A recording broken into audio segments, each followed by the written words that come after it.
কলকাতার জোড়াসাঁকোয় পুরনো একটি জরাজীর্ণ বাড়ির একাংশ ভেঙে পড়ে বিপত্তি। জানা গেছে শুক্রবার সকালে কাজ চলাকালীন ওই বাড়ির সিঁড়িটি ভেঙে পড়ে। ঘটনাটি ঘটেছে কলাবাগান অঞ্চলের একটি বহুতল পুরনো বাড়িতে। প্রতিবেশীরা জানিয়েছেন বাড়িটি প্রায় 70 থেকে 80 বছরের পুরনো।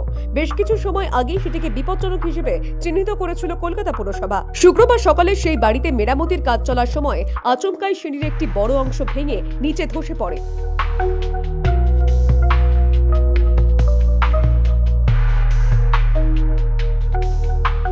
का बिल्डिंग था ये बाजोरिया का स्टार्ट मिल का, उसमें मेरे नाना एम्प्लॉय थे। तब से हम लोग रह रहे हैं। मेरा माँ का जन्म यहीं हुआ है, मेरा जन्म यहीं हुआ है, हम लोग सब यहीं पे पले बड़े। बाड़ी वाला कुछ बोल नहीं रहा है, ना आता है ना कुछ बोलता है। हम लोग को घर चाहिए बस, मेरा एक ही बात है। अभी क्या स्थिति है ये बिल्डिंग का? तोड़ रहा है बिना इन्फॉर्मेशन के, वो जहाँ तहाँ तोड़ रहा है। कौन तोड़ रहा है? प्रमोटर है बाड़ी वाला, और कौन तोड़ेगा? और तो कोई दूसरा नहीं करेगा, जो करेगा वही दोनों करेगा ना।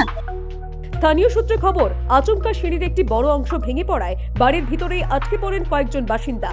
অল্পের জন্য বড় দুর্ঘটনা এড়ানো গেলেও এই ঘটনাকে কেন্দ্র করে বাড়ির মালিক এবং প্রশাসনের ভূমিকা নিয়ে ক্ষোভ প্রকাশ করেছেন স্থানীয়রা।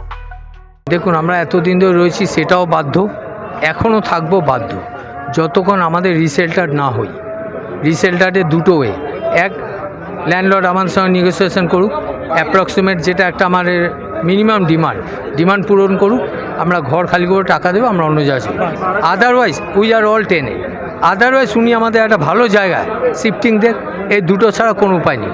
এখনও এই অবস্থা, আমরা এই বাড়িতেই থাকবো। सेटलमेंट चल रहा है, कुछ लोगों का सेटलमेंट हुआ है, कुछ लोगों का बाकी है। सेटलमेंट सबका नहीं हुआ है, तो हम ये चाहेंगे कि जिसका नहीं हुआ उसे सेटलमेंट हो, पूरा बात करके काबू किया जाए। বিকট শব্দে মুহূর্তে আতঙ্ক ছড়িয়ে পড়ে এলাকায়। অভিযোগ, দীর্ঘদিন বাড়িটির অবস্থা অত্যন্ত জরাজীর্ণ হওয়া সত্ত্বেও স্থানীয় প্রশাসনের তরফে কোনো রকম সতর্কতা নেওয়া হয়নি। এদিকে বাড়ির বাসিন্দাদের অভিযোগ যে তাদের নিরাপত্তার কথা না ভেবেই হঠাৎ করে মেরামতির কাজ শুরু করেছিলেন বাড়ির মালিক। বিষয়টি নিয়ে তারা আপত্তি জানালেও তাতে কোনো গুরুত্ব দেওয়া হয়নি। बहुत जन अटके हुए हैं ऊपर में, घर में उसमें छोटा बच्चा है, 3 साल का बच्चा अटका हुआ है, बूढ़ी औरत है। हम लोगों को घर चाहिए और कुछ नहीं बोले। वो लोग क्या उतरने के लिए नहीं, क्यों उतरेंगे? मेरा सामान का गारंटी कौन लेगा? এই অবস্থায় ভাড়াটেদের আশঙ্কা, বাড়িটির অবস্থা এতটাই খারাপ যে যেকোনো সময় পুরো বাড়িটি ভেঙে পড়তে পারে। খবর পেয়ে দ্রুত ঘটনাস্থলে পৌঁছন স্থানীয় কাউন্সিলর। তিনি আটকে পড়া বাসিন্দাদের সঙ্গে কথা বলে আশ্বাস দেন, ভাড়াটেদের জন্য উপযুক্ত পুনর্বাসনের ব্যবস্থা না হওয়া পর্যন্ত এই বাড়িতে কোনো ধরনের মেরামতি বা ভাঙার কাজ যাতে না হয় সেটা নিশ্চিত করা হবে। পাশাপাশি বিষয়টি নিয়ে দ্রুত মেয়র ফিরহাদ হাকিমের সঙ্গে আলোচনা করা হবে। আমি মেয়র স্যারের সাথে যাব, আপনার মাধ্যমে আবেদন করছি।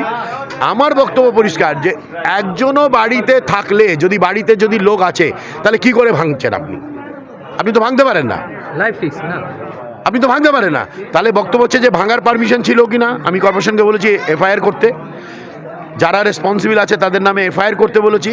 2 বলেছি যে একজনও যদি টেনেন্ট অমীমাংসিত থাকে, যদি টেনেন্ট থাকে, তাহলে ভাঙা যাবে না। এই ঘটনায় আতঙ্ক ছড়িয়েছে গোটা এলাকায়। কবে আর কিভাবে এই পরিস্থিতি থেকে উদ্ধার পাবেন, এখন সেই চিন্তায় মাথায় হাত স্থানীয়দের। Bureau report, the world news.